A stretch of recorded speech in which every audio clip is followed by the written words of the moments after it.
I don't know what it is about the Appalachian Mountains, but they scare me in a way that nothing else does. But it feels like the kind of fear that creeps up on you slowly, and it messes with your senses, and you don't realize that that something is messing with you until it's like too late. But I also think that's some of why people are so obsessed, and I've seen like a spike in people talking about the Appalachian Mountains lately, and I don't know why, but the stories coming out of those mountains don't usually sound made up to me. So let me just preface this by saying the Appalachian Trail stretches over 2,000 miles and it covers 14 states. People will spend months hiking it completely alone. I knew it was long, but I didn't know it was 2,000 miles. Hello? Which, this already sounds crazy to me, because can you imagine hiking this big old thing through 14 states by yourself for months and months and months, going off the grid? I just know that if I hear something coming out of the woods that's not an animal sound, now some animals do sound scary, but I'm calling my mom to come pick me up. Honestly. Hey girl. Shout out Mama. to Joyce. But the deeper that you get into the Appalachian culture and stories from hikers, hunters, and locals who grew up in that area, there's a lot of these like unspoken rules that you probably will recognize without even knowing that they're not even official rules. Nobody's putting these on any kind of signs anywhere. Nobody's doing anything with these. It's just word of mouth. But everybody seems to know them anyway. And honestly, I knew a few of these. I knew several of these before I even started researching for this episode. I feel like I know one, but I forgot. Some of these examples are: don't whistle at night. Don't answer if somebody calls your name from the woods. And if the forest suddenly goes silent, like dead silent, you need to leave immediately.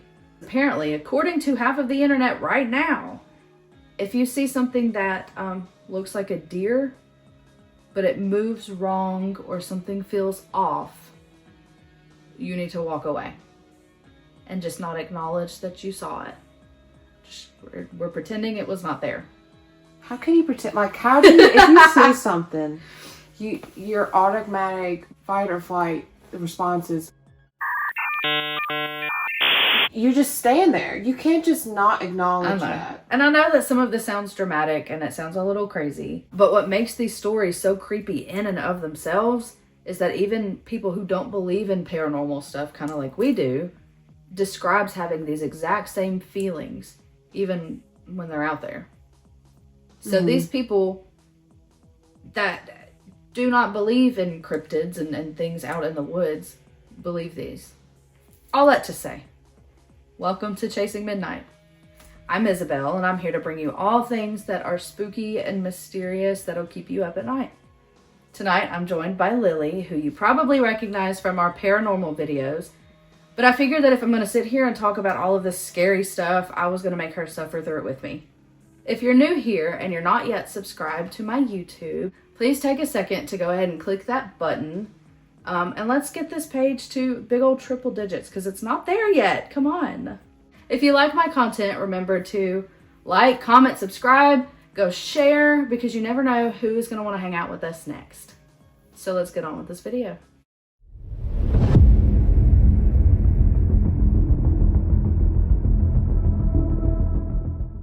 So what's interesting to me is that the Appalachia doesn't really have the same kind of horror stories that you hear everywhere else. It's not haunted, talking dolls and jump scares and axe murderers and stuff flying at you. A lot of Appalachian stories are tied to like instincts and humanistic things. But sometimes I feel like that kind of fear is worse than the jump scares and the literal things, because you can't quite pinpoint what it is that's scaring you. The adrenaline and the anticipation kind of take over anyways, even if you don't see this guy in a mask at the end of the trail waiting to kill you. But the Appalachian Mountains are some of the oldest mountains on Earth, if you didn't know that, which somehow makes everything a little bit eerier to me. People always describe them as feeling ancient, and I know that sounds dramatic, that's crazy, But if you've ever seen those mountains, especially when it's foggy or it's like getting dark, you can kind of understand what they mean by this. There's just this like overall heaviness to them. And I've never been there, but I've seen pictures. And apparently I'm not the only person who thinks that, because there are thousands of hikers online who describe like feeling completely fine all day. They'll be hiking, they'll pitch a tent, they'll be completely fine. But as soon as it turns dark, there's just something. So much so that one of the biggest rules that people talk about is the idea that if you hear something or someone calling your name from the woods, you are not to answer it. This one freaks me out a little bit, just because, I mean, I've got woods behind my house. I cannot imagine something. Isabelle. Isabelle. Hello? You're just like sleeping, like halfway asleep. You're like, I mean, my window faces the woods behind my house. That's even worse. So when I lay down at night, if I heard somebody going, Isabelle. But there's so many people that describe this happening. You can get on TikTok right now and you're going to see hundreds of, in-person experiences of this. Hikers talk about hearing someone yell help deep in the woods when there's nobody around. And the immediate instinct, as one normally would, is to go and help. Appalachian Mountains don't.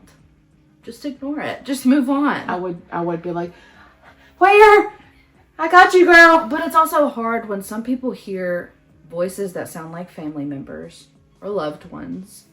Other people swear that they've heard conversations nearby. They've heard babies crying and screaming and whistling, and then something quietly saying their names. So what do you do if you hear a baby crying from the woods? You're immediately gonna, especially women, I feel like we just have this instinct. You're gonna jump into action. You're gonna go. Let's also keep in mind, obviously some of this can be debunked. Some of it has logical explanations. Foxes, have you heard of fox? Oh yeah, call? They sound creepy. crazy. Bobcats are notorious for sounding like women screaming. And then echoes, just in general, they travel weirdly around the valleys and stuff that's out there. So if you're isolated in the mountains for days at a time, your brain, it's going to start playing tricks on you anyway. For me, if you just listen to white noise long enough, I feel like your brain kind of wants to make something out of that noise. But I think one thing that gets me is how serious the locals are about this. This is not a joke to them. And a lot of people from Appalachia will straight up tell you that if something calls your name, no, it didn't. Girl, you tripping. You just keep walking and you don't look or answer back. Some people believe that it is paranormal, like answering back somehow acknowledges whatever entity is trying to communicate with you. But honestly, even without that paranormal angle, it's probably smart advice anyway, because following random sounds into the woods, that's how people get lost. And there's not going to be cell service. But speaking of, that brings us to a really, really sad story that I did find. So I am going to read this from the computer so that I don't mess up anything, because I want to get all of the details right as to not disrespect anybody. In July of 2013, a 66-year-old woman named Geraldine Largay was hiking the Appalachian Trail in Maine. She was experienced, prepared, and by all accounts, she was very careful. At some point, she stepped off the trail briefly to use the bathroom. Like, that's it. She literally just stepped off the trail for a minute to relieve herself. And after only a couple hours of no contact, her husband grew worried and he alerted the police. He had been following her because every couple months he would go to wherever she was located and re-up her food and water and her supplies, whatever she needed. So he was following her along the trail. He would meet her every couple 100 miles. So once he had not heard from her, that's when he got a little worried. So search crews were immediately sent out, and eventually it grew into helicopters and rescue teams with dogs combing through miles and miles of these trees. Deep in the woods around Reddington Pond, a massive search is underway for Appalachian Trail hiker Geraldine Largay, who has been missing for more than 2 years. So we did about 1.25 miles coming up that right line. Again, we'll just keep coming back and forth and working our way back down towards the trail. So. But the woods out there are so unbelievably dense. I'll put a picture up here so you can get kind of an idea. But Geraldine became completely disoriented. And despite having a compass, she couldn't find her way back to the trail, even after 26 days of being in the wilderness alone and alive. No food. No She was phone. lost for 26 days. So the reason that this case sticks with people so much is that the rescuers were really, really close to her multiple times without ever realizing it. 2 years later, her remains were found less than 2 miles from the trail. Tree limbs burned from her attempts at creating fires, and her tent was feet away from being underneath a break in the canopy in the trees above. So had she been set up just a little bit further, the helicopters would have been able to see her tent through the trees. Oh, Mom. So her journal was found at her campsite, where she started documenting the day that she got lost. And her last entry says, "When you find my body, please call my husband George and my daughter Carrie. It will be the greatest kindness for them to know that I am dead and where you found me, no matter how many years from now. Please find it in your heart to mail the contents of this bag to one of them." Again, she was less than 2 miles from the walking trail. That's sad. And it's irritating how close they were. They didn't even realize it. I think it's scary to me because it proves how easy it is to just disappear out there, even if you know exactly what you're doing. But honestly, I think that stories like this are some of why the Appalachian folklore exists in the first place. Because when you spend enough time in a forest that's that unforgiving and that, I guess, that hard on you, it's easy for it to begin to feel alive. But there is another Appalachian rule that I saw constantly while researching this episode, and I think this one would freak me out worse than hearing my name would. People say that if the woods suddenly go silent, you need to leave immediately. I wouldn't. But apparently this happens more often than you think, which is wild. Bye. Hikers describe walking through the perfectly normal forest. Everything is fine. There's no eeriness. They are just making their way. The birds are chirping. There's bugs everywhere messing with them. The wind is blowing through the trees, and even the tree trunks are creaking from that wind. And then all at once, everything stops.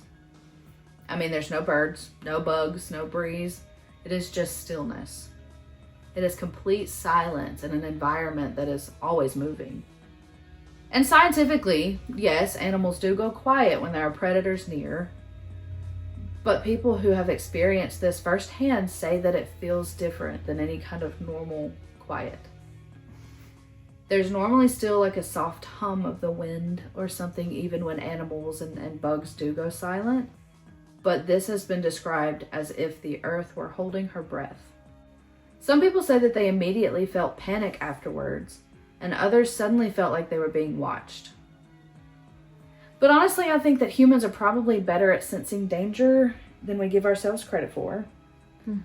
Just for the innate intuition that we all have, that gut feeling. There's just something wrong about nature and that kind of environment just going quiet and still. It shouldn't happen. No way. There's no way. But speaking of animals, we're going to talk about what is called the not deer, because this has taken over the Appalachian internet horror lately. And the name is exactly what it sounds like. People describe seeing a deer that technically it looks normal at first, but then it moves wrong. Oh, stop. Or it stares at you for too long. Oh, stop. Or it stands in a way that feels human. It stands like literally skinwalkers. Some stories describe deer walking on 2 legs. Others talk about joints bending unnaturally. Or eyes that look weirdly intelligent and human. Like as if they're looking into your soul. Have you seen those dogs that have like human eyes? The uncanny kind of look. Yes. It's that, but with a deer.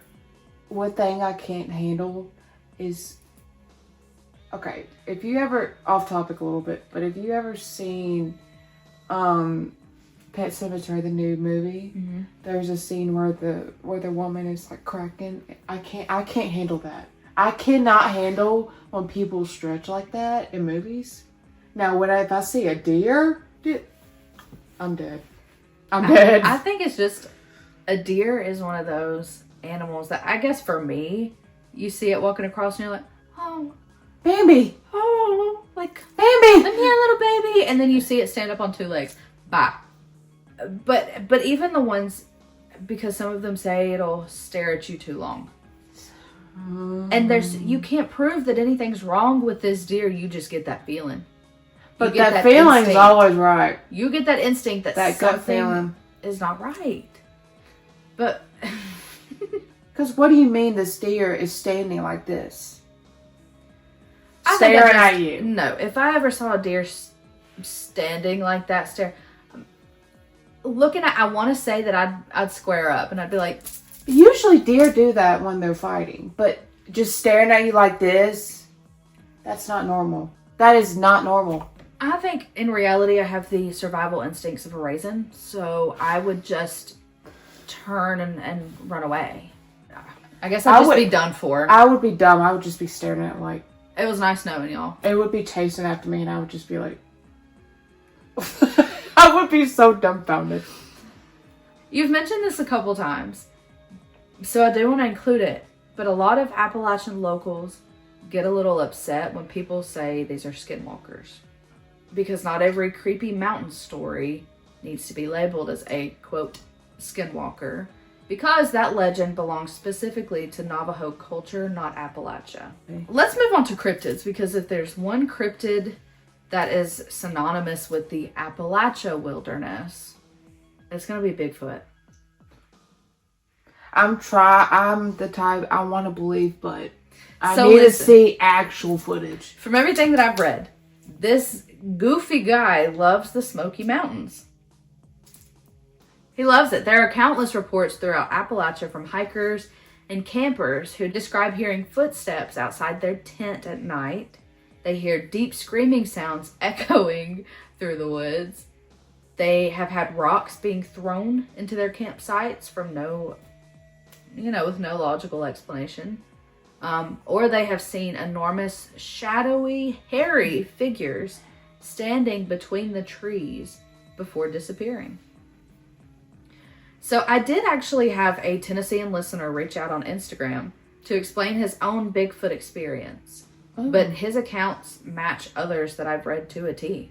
And listen, I know Bigfoot is one of the cryptids that people joke about. It is the most notorious. Everybody knows about him, and not everybody believes him, and that's whatever. I want to believe about him. But I just know that if I'm camping alone in the middle of the mountains and hear something huge moving around or throwing rocks at me, and you just see a big I'm not going to sit there and think rationally. I'm about to start praying. Bye. I mean, but you could also... Bears. But why would they wouldn't throw rocks, but I mean, they would... And no, I don't want to make lightly, because there are some Bigfoot believers. I just personally have not had any experiences myself. We live in a small town. We live in West Tennessee. We're literally a small town. Like, it's not... Nowhere near the Smoky Mountains.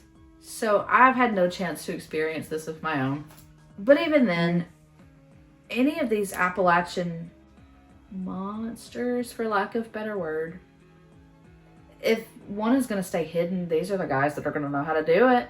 These are the funky guys. Another one that I want to talk about, because if Appalachian cryptids had like a celebrity list, this is like top tier A-list, and it's Mothman. In the year 1966, people around Point Pleasant, West Virginia began reporting sightings of a massive winged creature with glowing red eyes. So this wasn't just one person claiming that they saw something weird. This was an entire group of people who described the same encounter from different times. None of them knew each other. Some said that it chased their cars like a dog. Others described that it stood unnaturally tall near an abandoned TNT bunker outside of town. Ew, that's so creepy. But what transformed Mothman from a cryptid into an actual legend was what happened next. So shortly after these sightings began, this was a year later, in 1967, the Silver Bridge collapsed and it killed 46 people.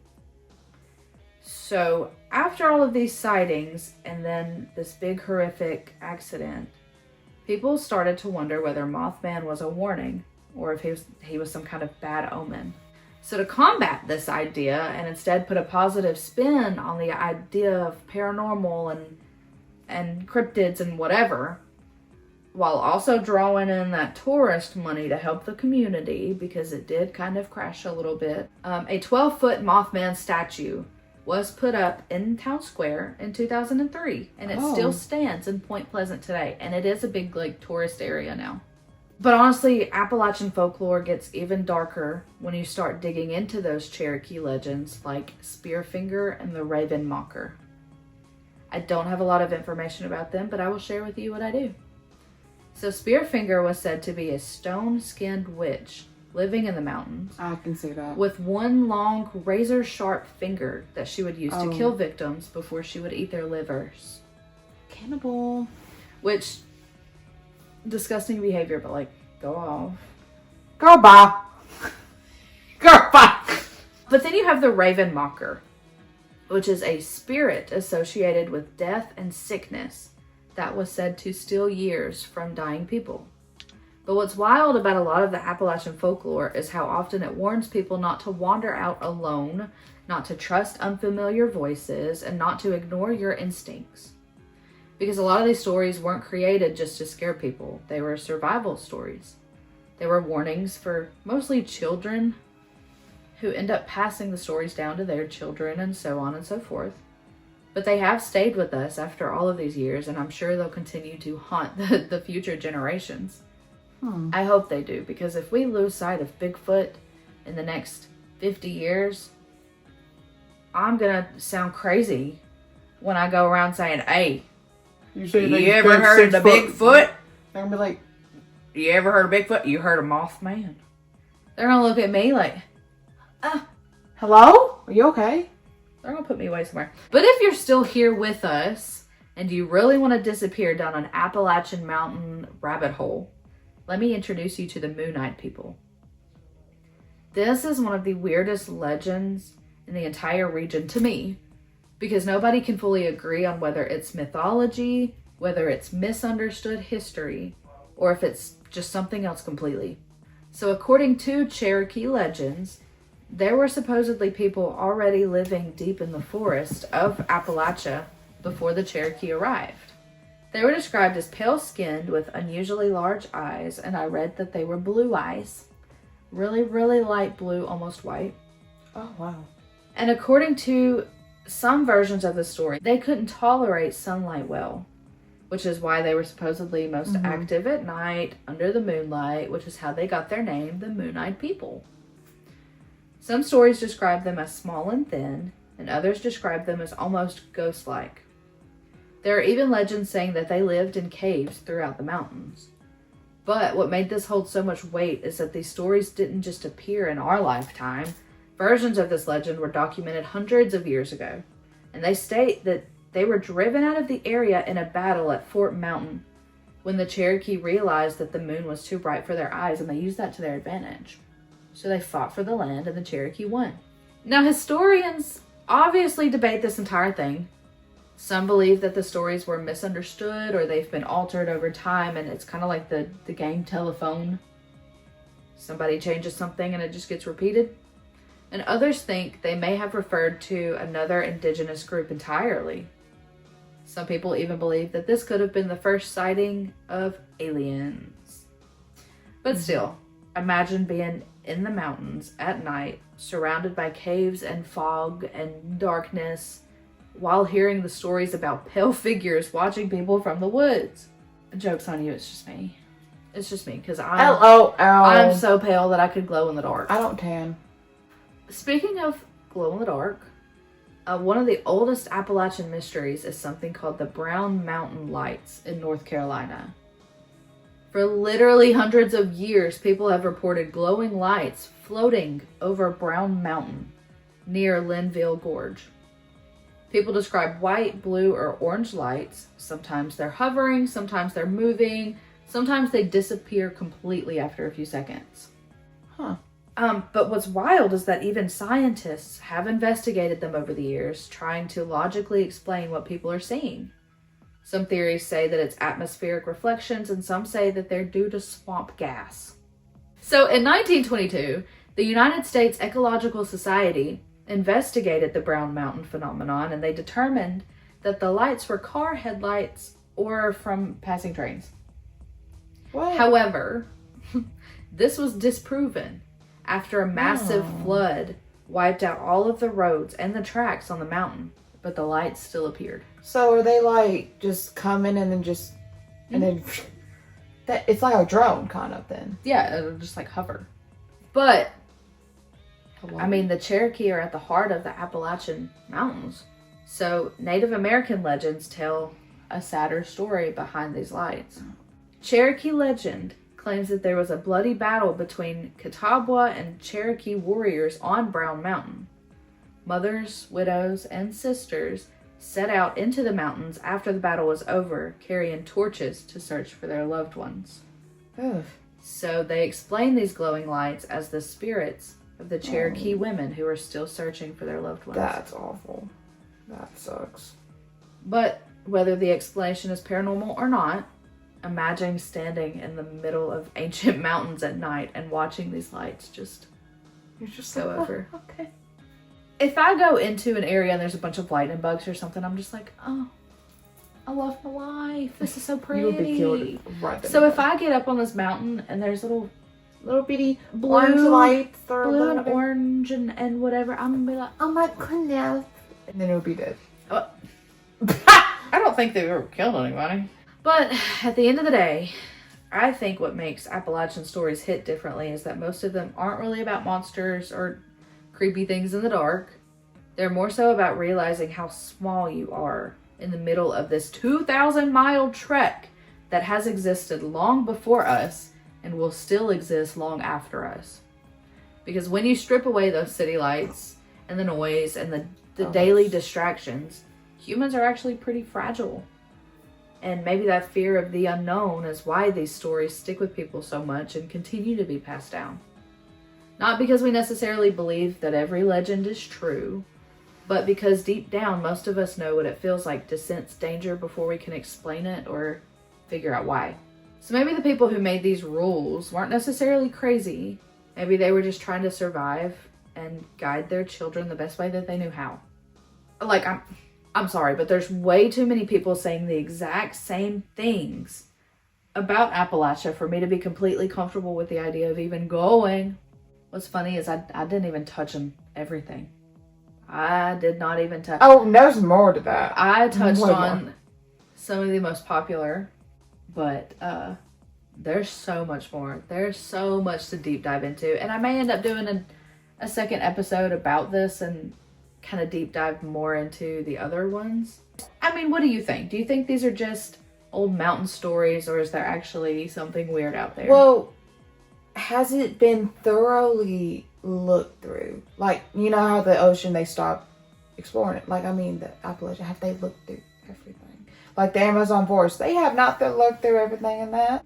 There's shows on A&E Network of Bigfoot hunters, and they go out and they search, and you've got the people who look for UFOs, and you've got these scientists that are trying to investigate why these lights are happening, and they come to some conclusion that gets disproven. I mean, how do you...